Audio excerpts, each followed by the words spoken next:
What up, guys? This is Wild Rocker here, and today we're going to be doing a little bit of questionnaire and answering. So, a lot of people have been asking me certain questions that, especially on my Twitter, a lot of people want to know about and want to hear from me about. And I'm just like, okay.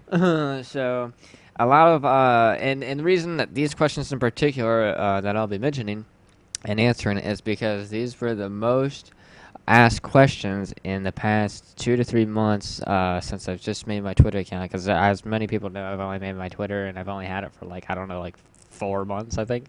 So I'm still trying to get used to that, new to that, and everything. But anyways. So yeah, we have a lot of questions here that I'll try to answer, and if anyone has any other questions as well that I didn't get or that you want me to get or answer, just leave them in the comments below, and I'll answer them as best as I can. Um, so, all right, let's begin.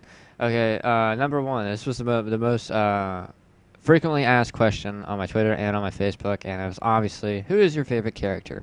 Well, see, that's a good question. There's a lot of characters I really do like. Um, as for my favorite, I mean, if I only had to pick one, though, if I only had to pick one, um, I think it would be Noob Saibot. And not because of the whole, he can, do shadow clones and whatnot. It's just the fact that he can manipulate his opponent, so to say. Like I don't know. But, I mean, I just thought about this the other day too. He kind of reminds me of the whole Matrix kind of thing, like not with the whole slow mo shit and whatnot. But I mean, he just reminds me of something, something like mysteriousness. I guess I don't know. Anyways, number two, what was my favorite arena in any of the MK games? Damn, that is a good one. Damn. That is a good one. I have to think here. I'm thinking all the way back to MK1, all the way up to MK9. Um, I'd probably say my favorite one as a child would have to be what was it? Scorpion's Lair, because something about that really creeped me the hell out, and it was very, very like kind of fucked up. Oh, and I can't remember the exact stage name, but if anyone has ever played Trilogy, and right before you fight Motaro, because he's in that I think it's called what is it? Cybot's Lair or something like that, or Noob's Lair. Well, anyways, below that, where it has a face, it looks like a Motaro, and it's got that like green, Solnado in the middle of it.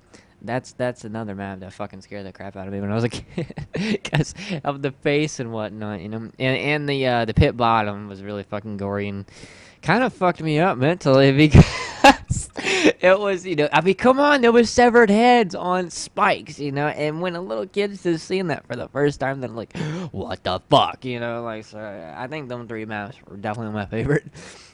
Number three, if you had to pick a certain realm of MK history, which one would you pick and why? Uh, well, as for the realms, I I wouldn't do NetherRealm because it's obviously it's basically kind of like a hell to be honest, and there's really nothing that really goes on there, except for chaos. And another place has chaos is obviously Chaos Realm. If anything, I would choose Order Realm, not because like I'm a tight ass on following orders or giving instructions or anything like that.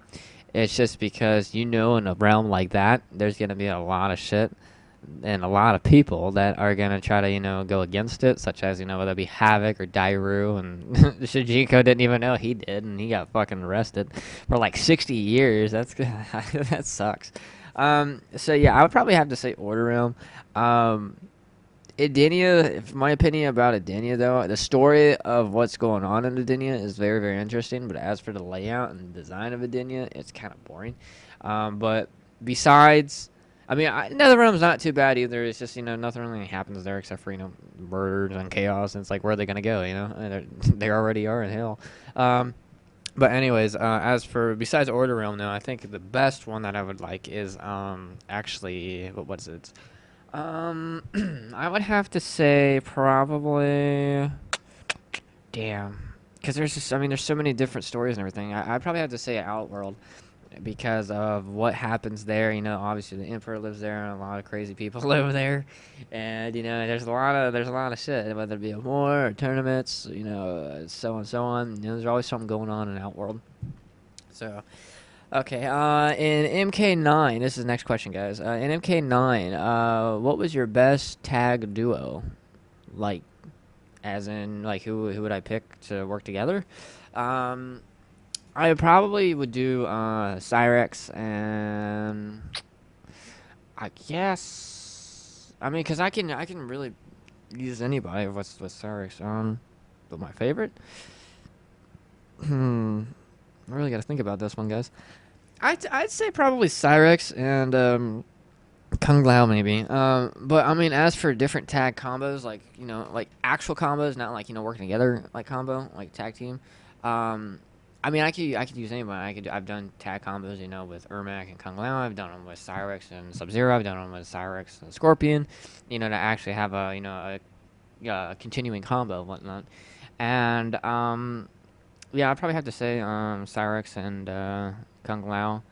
But if I really want to go like nostalgia on people, I'll choose the MK3 outfits of Cyrex and Sector. And I remember one time I even actually said, "Hey, I was like, hey, I'm gonna pick ketchup mustard." And they're like, "Who the fuck is that?" And I'm like, "You got to be shitting me! What the fuck?" But anyways, so yeah, and a lot of people want to know, who is my favorite characters, and every single one of the games, like MK1, MK2. So I'm just gonna hurry up and go through that too, because I don't want to spend like 20 minutes on every single game. So for MK1, my favorite character was Sub Zero. I really liked him. I thought the Slide and the Friesen, kind of duo, it was going pretty good. For MK2, I liked Reptile, even though I absolutely sucked with them, because I could not do those damn, I guess, acid balls or force balls worth of shit, because they were just too damn slow. And the AI, oh my god, you guys gotta agree with this. The AI was fucking ridiculous in MK2. It was almost to the point of impossible. Now, I'm not saying it wasn't impossible, because I know people, and obviously there's many people out there that beat it many, many, many times. Till this day, I can still not fucking beat that game because of the AI. And I'm not talking about like the ones for the ones that you download like on a PS3 or Xbox, like for game consoles. I'm talking about like the actual arcade, and that shit was hard. Now I haven't played it for the console versions yet, and people told me it's exactly the same as it was on the arcade, and they say, and some people say it's actually even harder. So I'm like, fuck that. But anyways, okay, so MK3, my favorite character was actually Smoke. I really did like MK3, and for Ultimate MK3, I think Cyrex. I'm not too sure. MK4 was Reiko, because Reiko, Quan Chi, and Shinnok, because I felt like in MK4 they really brought like a dark creepiness to the game, and the music was really, really good, and it was really dark and gritty. And if they can bring something like that back, like especially with this MKX that's coming out, that'd be amazing. Because even like the character layouts, like when you went to go pick a ladder for arcade, even that was dark and gritty, and the maps were gritty as shit too. So I really like how they did that, and the designs for like Rico, Quan Chi, Shinnok. I'll shut up now. Anyways, Deadly Alliance, my favorite characters. Well, the good thing and the bad thing. Okay, in Deadly Alliance, I think, I'm not too sure, don't quote me on this, that Scorpion, that was the first time we've seen Scorpion without his mask on, and it was just a skull that was on fire, which was fucking crazy epic. At the time, if you're not counting the movies. But I think that was the first time we've seen him in a game that he could do that, besides his fatalities and whatnot. But I wasn't really digging the whole the whole Sub-Zero Cybermancer arms, with his arms that were kind of like, they looked like they were frozen. And they kept doing that over and over and over. And I'm like, why? I just didn't like that look. And a lot of people are like, hey, if you compare him to the one that was in Deception, he looks a hell of a lot better in Deception, because a lot of people assume that he looked like, he had that Shredder, kind of atmosphere look to him, in MKD. And it was different. It was okay, but did I love it? Did I, not real. I liked it, but I didn't love it. I'd rather just stick with the MK3 or MK trilogy outfits. with the whole palette swap, ninja swaps. But anyways, as for Deadly Alliance, though, I think my favorite character would have to be Frost, Frost, Cyrex, and Movado, because I've never seen anyone besides Cabal. I've never seen anyone like Movado before, which it was just weird how he could use like the ropes as weapons, and when they stretched out, it sounded like a rubber band or something. It was like, like it was weird, and it made me reflect on the characters that we already known and have known to a different point of view, so to say. Like Shang Tsung, when he chose his alternative costume, it was just, it was like a different look for him. I mean, obviously it's his alternative costume, duh, but it was just kind of like, it was just a way of looking from a different angle, supposedly. And he looked really wicked. And the same with Kung Lao, too. Like, I think that's the first time we ever seen Kung Lao was actually a costume with no hat before. And for some reason, he kind of reminded me of Shijinko when I start playing that, and Deception, like a young version of him, but I don't know. Because I think they both had the same fighting style as Lotus, I think it was. I don't know. But anyways, I am talking way too much about Deadly Alliance. Okay, as for Deception, my favorite characters were Ermac, Zombie Liu Kang, and the reason I like Zombie Liu Kang is not because he was a fucking zombie or anything. It was because, our main, protagonist that was once, undefeated and was the champion of Earthrealm, and all this fun stuff, decided to die. I don't think he decided, but I don't think he had a choice. And, he comes back. I guess he gets resurrected, and he's alive, but not really, And when you see a person that's supposed to be an icon and never fail, and especially in the Armageddon intro where his neck just like cracks, and he just like, oh god, yeah, fucking, ugh. It was crazy. So it's just it really puts a lot of mystery on what the hell happened to him. Now, obviously we all know what happened to him now, and we have for a long time. But at that time we're like, dude, did he fucking die? Did the Deadly Alliance kill him now? And we were all like sobbing a little bit, just a little.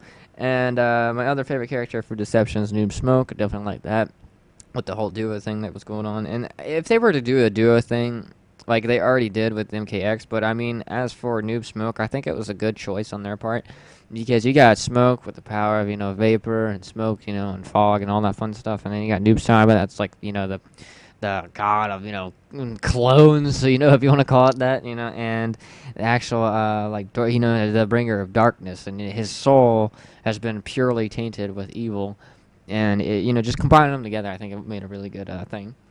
And Armageddon. Well, because of so many characters in Armageddon, because it's pretty much everybody. I would say the whole top row, and if no one knows what the whole top row of Mortal Kombat Armageddon it is all the ninjas and the cyber ninjas. So all of them up top on the top row.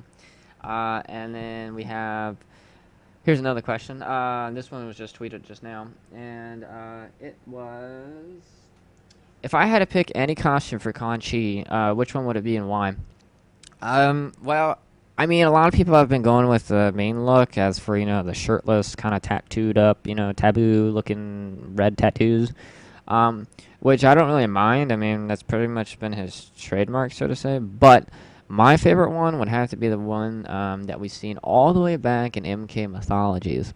And it's been touched up a little bit since Deadly Alliance. It's the one with like the shoulder blades that actually have like blades on them, and on the arms it has blades sticking out.